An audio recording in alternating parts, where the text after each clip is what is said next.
Morning students, welcome to my channel study locker. आज की हमारी वर्कशीट 10th क्लास के बच्चों के लिए है। हमारी ये 17th यानी 7वीं वर्कशीट है। हमारा टॉपिक है संसाधन। हम इससे पहले वाले जो चैप्टर है उसमें भी संसाधन के बारे में पढ़ चुके हैं कि किस संसाधन को प्राकृतिक कहा जाता है और किसको मानव निर्मित। संसाधन कितने प्रकार के हैं, उनको किस तरीके से संभाल कर रखना है। अब इसमें हम देखते हैं कि संसाधनों का ऐसा विवेकपूर्ण प्रयोग ताकि न केवल वर्तमान पीढ़ी की अपितु भावी पीढ़ियों की आवश्यकताएं भी पूरी होती रहे। इसका मतलब ये होता है कि जो भी संसाधन हमारे पास हैं वो अभी भी जो आज वर्तमान पीढ़ी है उसके लिए भी जरूरतें पूरी हो जाएं, जो आने वाली पीढ़ी है उसके लिए भी जो है आवश्यकता हेतु सामान बचा रहे। यही चीज सतत पोषणीय विकास कहलाता है। मतलब कि जो भी संसाधन हमारे पास है उसका हम ऐसे सुनियोजित तरीके से उपयोग करें कि वो अभी भी हम इसको अच्छे से यूज कर पाएं और आने वाली पीढ़ियों के लिए भी बचा रहे। ऐसे उपाय अथवा तकनीक जिनके द्वारा संसाधनों का उचित उपयोग सुनिश्चित किया जा सकता है संसाधन नियोजन कहा जाता है। संसाधन नियोजन का मतलब है उसको इस तरीके से इस्तेमाल करना कि वो वेस्ट ना हो और आने वाली पीढ़ियों के लिए भी बचा रहे। तो ऐसे जो हम तरीके अपनाते हैं उन्हें संसाधन नियोजन कहते हैं।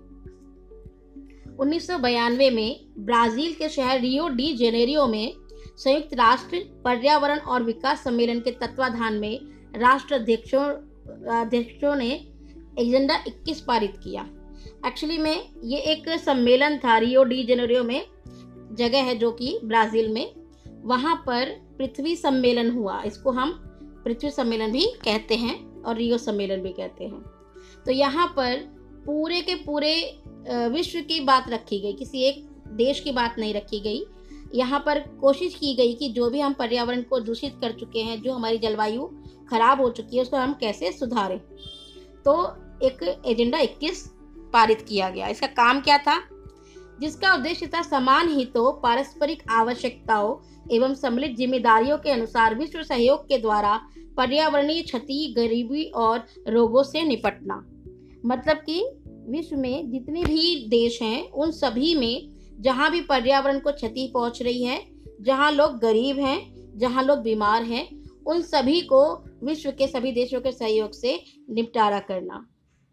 गांधी जी ने भी कहा था कि हमारे पास व्यक्ति की आवश्यकता पूर्ति के लिए बहुत कुछ है, लेकिन किसी के लालच की संतुष्टि के लिए नहीं है। इसका मतलब ये होता है कि हमारे पास बहुत सारी चीजें हैं।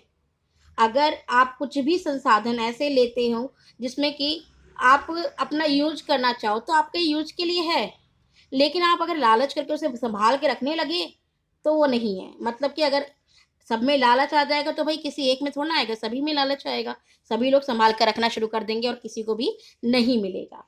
अर्थात हमारे पास पेट भरने के लिए बहुत कुछ है, लेकिन पेटी भरने के लिए नहीं है। पेटी मतलब हमारा बक्सा। पेट भरने के लिए अगर खाना खाना है तो बहुत है, लेकिन आपको अगर उसे दबा दबा के अपने घर के अंदर छुपा के रखना है तो किसी को भी पूरा नहीं पड़ेगा। आपको इसमें कुछ टॉपिक दिए हुए हैं।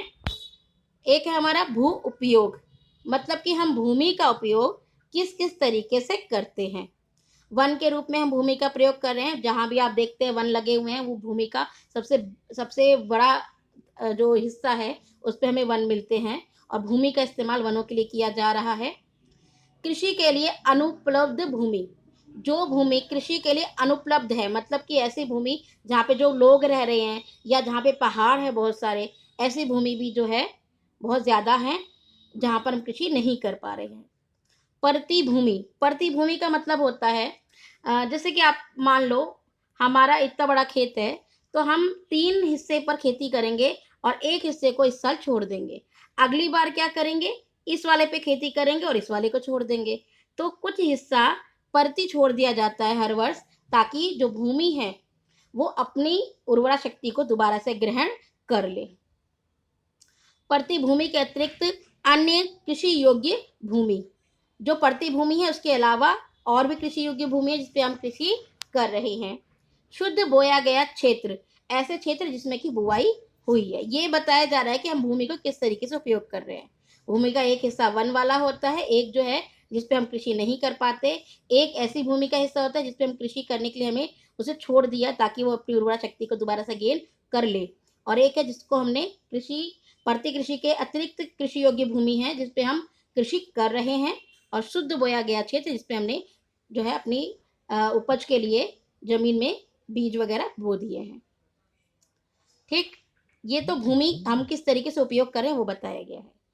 अब भू निम्नीकरण के कारण, निम्नीकरण का मतलब होता है किसी भी चीज को बहुत ज्यादा खराब कर देना, खत्म होना। ठीक, जैसे कि खनन, जो हम खुदाई करते हैं, जमीन से बहुत सारी चीजें निकाल रहे हैं, कोयला निकाल रहे हैं, पेट्रोलियम निकाल रहे हैं, तांबा, ये सब चीजें निकाल रहे हैं, इसके चक्कर में हम बहुत ज्यादा खुदाई करते हैं, जिससे भूमि खराब हो रही है। अतिचारण, जब हम भूमि पर बहुत सारे पशुओं को बिना मतलब के, मतलब कि आप उनको कोई वे में नहीं चरा रहे हो, आपने छोड़ दिया, वो चरती ही चली जा रही है, ऐसे में क्या होता है कि चारागाह खत्म हो जाएंगे।